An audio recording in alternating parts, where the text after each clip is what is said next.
नमस्कार, सभी भावी परीक्षार्थियों का स्वागत है। नमस्कार।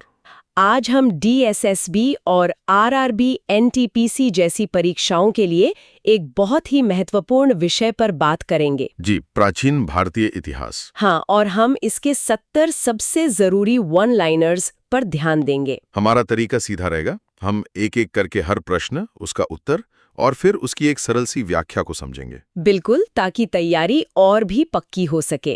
तो चलिए शुरू करते हैं। जरूर। तो पहला सवाल, प्रागैतिहासिक काल का सही क्रम क्या है? इसका सही क्रम है पुरापाषाण, फिर मध्यपाषाण और अंत में नवपाषाण। मतलब पैलियोलिथिक, मेसोलिथिक और नियोलिथिक। हाँ, बिल्कुल। ये मानव विकास के 3 प्रमुख चरण हैं, जो पूरी तरह पत्थर के औजारों की तकनीक पर आधारित हैं। ठीक है। अगला सवाल, भीमबेटका गुफाएं कहाँ स्थित है? ये मध्य प्रदेश में है, रायसेन जिले में। अच्छा, मध्य प्रदेश।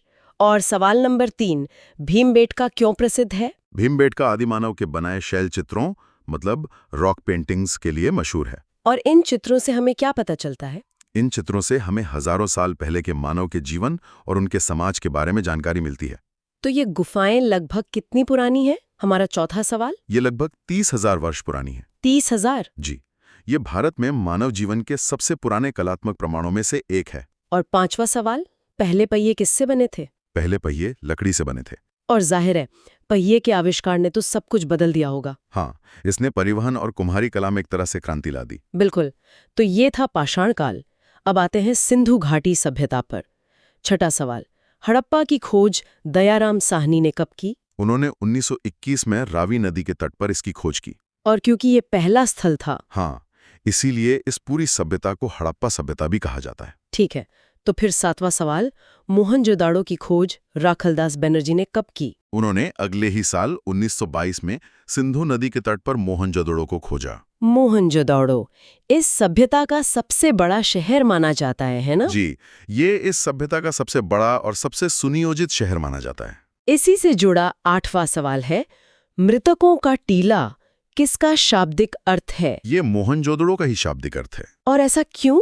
ये नाम शायद वहां पर मिले मानव कंकालों की वजह से पड़ा होगा। अच्छा, अब सवाल नंबर 9, 1944 में एएसआई के वो कौन से महानिदेशक थे जिन्होंने खुदाई का नेतृत्व किया? वो थे REM व्हीलर। व्हीलर? इन्होंने क्या खास किया था? उन्होंने ही खुदाई में वैज्ञानिक और स्तरीकरण मतलब स्ट्रैटिग्राफी के तरीकों को लागू किया था। और 10वां सवाल, मोहनजोदाड़ो में सतह अन्वेषण यानी सरफेस एक्सप्लोरेशन कब शुरू हुआ? ये 1980 में शुरू हुआ था। एक जर्मन और इटालियन टीम ने इसे किया था। और इस आधुनिक अन्वेषण से क्या हुआ? इससे हमें शहर की संरचना के बारे में कई नई जानकारियां मिली। बहुत बढ़िया। अब आते हैं इनके नगर नियोजन पर। 11वां सवाल, इस सभ्यता की सबसे महत्वपूर्ण विशेषता क्या थी? वो थी ईंटों से बनी इमारतें, पक्की ईंटें। अच्छा, ईंटों का इस्तेमाल। हाँ, और उन्होंने मानकीकृत आकार की पक्की ईंटों का बहुत बड़े पैमाने पर इस्तेमाल किया है, जो उस जमाने में अद्वितीय था। तो इन ईंटों का अनुपात क्या था? ये है 12वां सवाल। इनकी ईंटों का अनुपात हमेशा 4-2-1 होता था। 4-2-1? जी, यह मानकीकरण उनके उन्नत इंजीनियरिंग और योजनाबद्ध निर्माण को साफ साफ दिखाता है। कमाल है। 13वां सवाल, विशाल स्नानागार या ग्रेट बाथ कहाँ मिला है? ये मोहनजोदड़ो में मिला है। और इसका उपयोग किस लिए होता था? इसका उपयोग संभवतः विशेष सार्वजनिक या फिर धार्मिक अनुष्ठानों के लिए किया जाता था। ठीक है। सवाल नंबर 14, जल संरक्षण और जलाशयों के साक्ष्य कहाँ मिले हैं? इसके साक्ष्य धोलावीरा गुजरात में मिले हैं। धोलावीरा? जी, यह उनकी उन्नत जल प्रबंधन प्रणाली का एक बहुत ही बेहतरीन उदाहरण है। और घोड़े की हड्डियों के अवशेष? 15वां सवाल, ये कहाँ मिले हैं? ये सुरकोटदा में मिले हैं, जो गुजरात में ही है। और इससे क्या पता चलता है?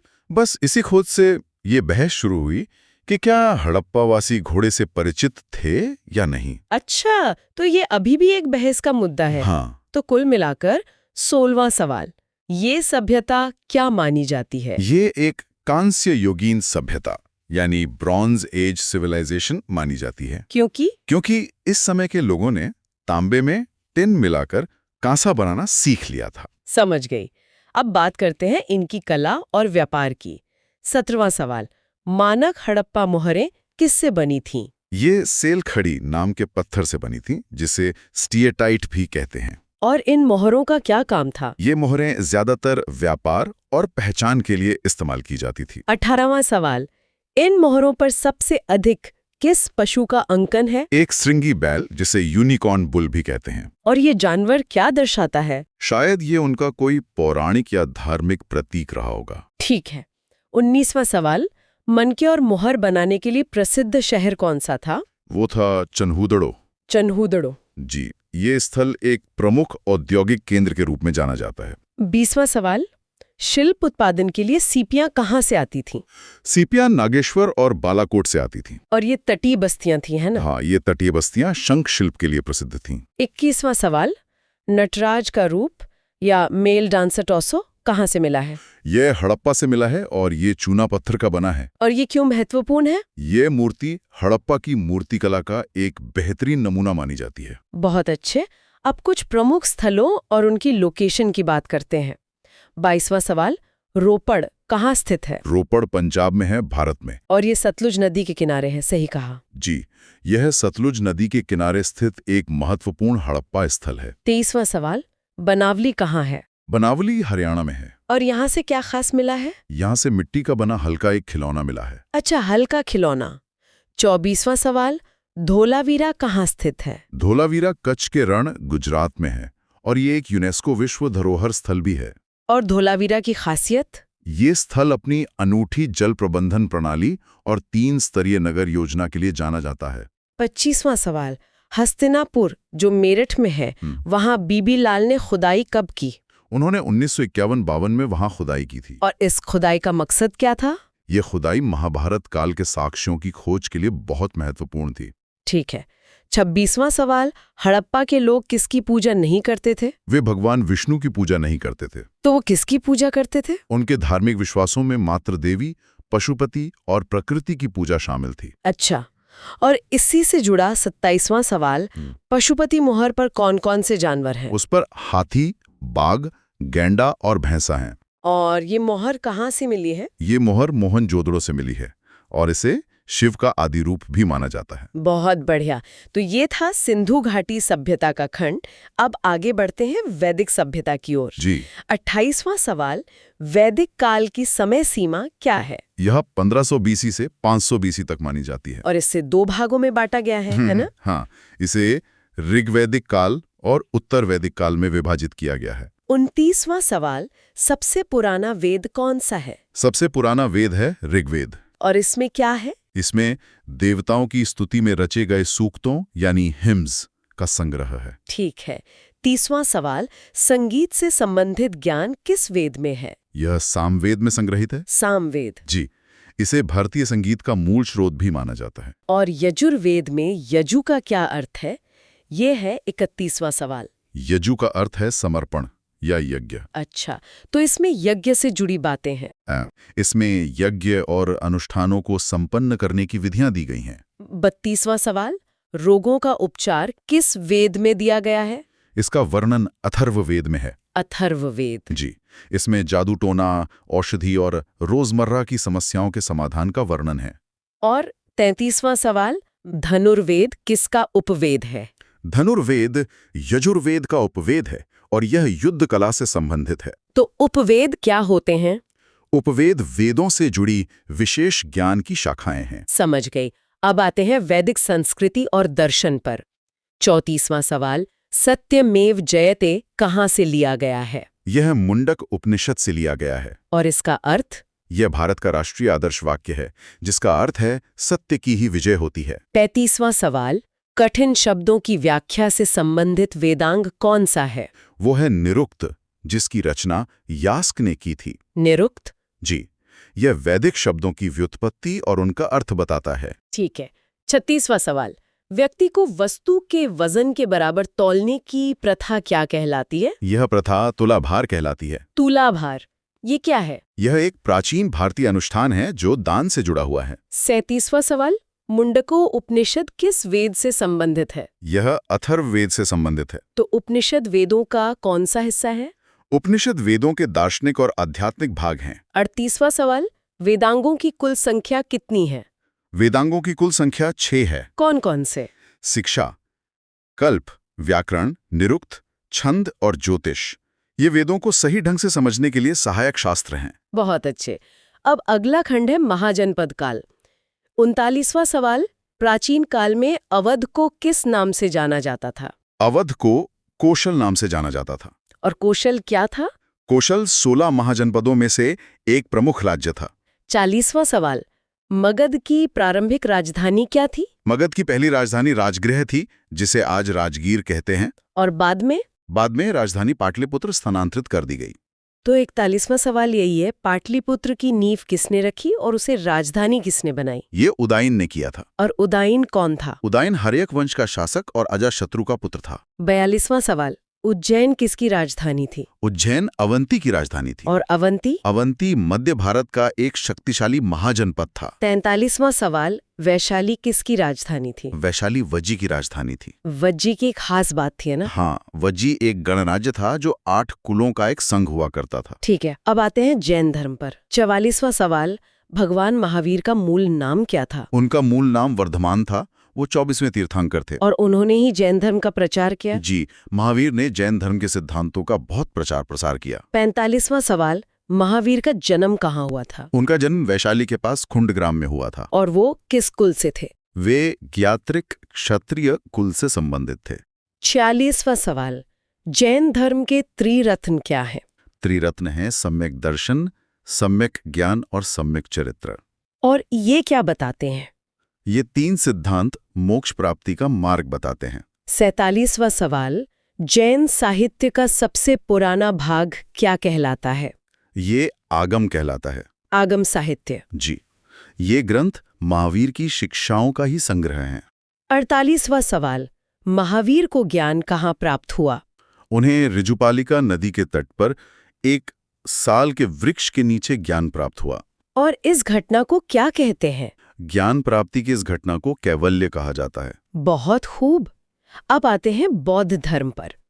49वां सवाल, गौतम बुद्ध का जन्म कहाँ हुआ था? उनका जन्म 563 बीसी में लुम्बिनी में हुआ था, जो अब नेपाल में है। और उनका बचपन का नाम सिद्धार्थ था। हाँ, वे शाक्य कुल के राजकुमार थे और उनका बचपन का नाम सिद्धार्थ था। 50वां सवाल, बुद्ध को आत्मज्ञान कहाँ प्राप्त हुआ? उन्हें बोधगया में एक पीपल वृक्ष के नीचे निरंजना नदी के किनारे ज्ञान प्राप्त हुआ। और इसी घटना के बाद? हाँ, इसी घटना के बाद वे सिद्धार्थ से बुद्ध कहलाए। 51वां सवाल, बुद्ध ने अपना प्रथम उपदेश कहाँ दिया? उन्होंने अपना पहला उपदेश सारनाथ में दिया, वाराणसी के पास। और किन्हें दिया? उन्होंने अपने पहले 5 शिष्यों को ये उपदेश दिया था। तो इस प्रथम उपदेश की घटना क्या कहलाती है? 52वां सवाल, ये घटना धर्मचक्र प्रवर्तन कहलाती है। इसका मतलब क्या है? इसका शाब्दिक अर्थ है धर्म के चक्र को गतिमान करना। और 53वां सवाल, बुद्ध की मृत्यु यानी महापरिनिर्वाण कहाँ हुई? उनकी मृत्यु कुशीनगर में हुई। महापरिनिर्वाण का अर्थ क्या है? इसका अर्थ है जन्म और मृत्यु के चक्र से मुक्ति। अब बौद्ध शिक्षाओं और साहित्य की बात करते हैं। 54वां सवाल, थेरी गाथा किसका भाग है? थेरी गाथा सुप्त पिटक का भाग है और यह भिक्षुणियों द्वारा रचित है। इसमें क्या है? इसमें बौद्ध भिक्षुणियों द्वारा लिखे गए ज्ञान और अनुभव के गीत हैं। 55वां सवाल, त्रिपिटक धर्म ग्रंथ कौन कौन से हैं? वो हैं विनय पिटक, सुत्त पिटक और अभिधम्म पिटक। और ये बौद्ध धर्म के मुख्य ग्रंथ हैं। जी, इनमें बुद्ध की शिक्षाएं संग्रहित हैं। 56वां सवाल, अग्नि उपदेश या फायर सर्मन किसे जाना जाता है? यह आदित्य पर्याय सुत्त को जाना जाता है। इसमें क्या बताया गया है? इसमें बुद्ध ने इंद्रियों की इच्छाओं को आग के समान बताया है। 57वां सवाल, बुद्ध के पूर्व जन्मों की कहानियां क्या हैं? वे जातक कथाएं कहलाती हैं। जातक कथाएं? जी, इन कहानियों में बोधिसत्व के रूप में बुद्ध के अलग अलग जन्मों का वर्णन है। और 58वां सवाल, अभिधर्म कोश क्या है? अभिधर्म कोश एक प्राचीन बौद्ध ग्रंथ है। और इसकी रचना किसने की? इसकी रचना वसुबंधु ने की थी और यह बौद्ध दर्शन का एक महत्वपूर्ण ग्रंथ है। अब आते हैं बौद्ध वास्तुकला और संगीतियों पर। 59वां सवाल, स्तूप क्यों बनाए गए थे? स्तूप पवित्र अवशेषों यानी रेलिक्स को रखने के लिए बनाए गए थे। मतलब ये एक तरह के स्मारक हैं? हाँ, स्तूप बुद्ध या अन्य पवित्र व्यक्तियों के अवशेषों पर बने स्मारक होते हैं। 60वां सवाल, धमेक स्तूप का निर्माण किसने कराया? इसका निर्माण मौर्य वंश ने सम्राट अशोक ने करवाया था। और ये कहाँ है? यह सारनाथ में स्थित है, जहां बुद्ध ने अपना पहला उपदेश दिया था। 61वां सवाल, दूसरी बौद्ध संगीति कहाँ आयोजित हुई? ये 383 BC में वैशाली में आयोजित हुई थी। उस समय शासक कालाशोक थे। और इन संगीतियों का उद्देश्य क्या था? बौद्ध संगीतियों का आयोजन बौद्ध धर्म के सिद्धांतों को संरक्षित करने के लिए किया गया था। 62वां सवाल, संरक्षित बौद्ध गुफा कार्ला कहाँ है? ये महाराष्ट्र में है। और ये क्यों प्रसिद्ध है? ये गुफाएं अपनी चट्टानों को काटकर बनाई गई वास्तुकला के लिए बहुत प्रसिद्ध हैं। 63वां सवाल, इनमें से कौन सा बौद्धों का तीर्थ स्थल नहीं है? ग्वालियर, बोधगया, सारनाथ या कुशीनगर? इसका उत्तर है ग्वालियर। मतलब बोधगया, सारनाथ और कुशीनगर प्रमुख तीर्थ स्थल हैं। जी बिल्कुल। अब बौद्ध संप्रदायों की बात करते हैं। 64वां सवाल, हीनयान और महायान किसके संप्रदाय हैं? ये दोनों बौद्ध धर्म के संप्रदाय हैं। और ये विभाजन कब हुआ?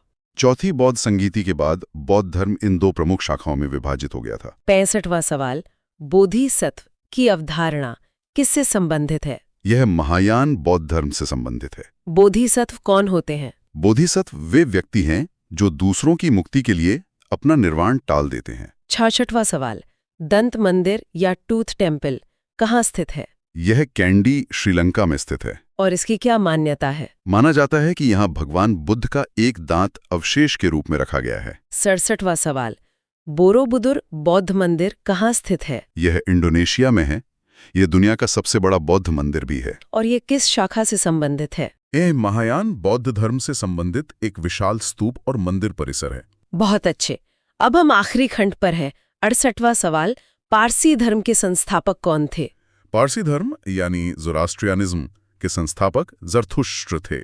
और ये दुनिया के सबसे पुराने धर्मों में से एक है? जी, ये दुनिया के सबसे पुराने एकेश्वरवादी धर्मों में से एक है। 69वां सवाल, जिंद अवेस्ता किस धर्म का पवित्र ग्रंथ है? यह पारसी धर्म का पवित्र ग्रंथ है। और इसमें क्या है? यह ग्रंथ पारसी धर्म की प्रार्थनाओं और शिक्षाओं का एक संग्रह है। और अब हमारा 70वां और आखिरी सवाल, तोराह किससे संबंधित है? तोराह यहूदी धर्म यानी जुडाइज्म से संबंधित है। और ये क्या है? यह यहूदी बाइबल के पहले 5 ग्रंथों का संग्रह है। तो ये थे प्राचीन भारतीय इतिहास से जुड़े 70 महत्वपूर्ण प्रश्न और उनके उत्तर। बिल्कुल, हमने पाषाण काल से लेकर महाजनपद काल और विभिन्न धर्मों के उदय तक एक लंबी यात्रा की। हाँ, और याद रखें, सफलता के लिए निरंतर अभ्यास और सही दिशा में मेहनत बहुत जरूरी है। अपनी तैयारी पूरी लगन से करते रहिए, आप जरूर सफल होंगे। धन्यवाद।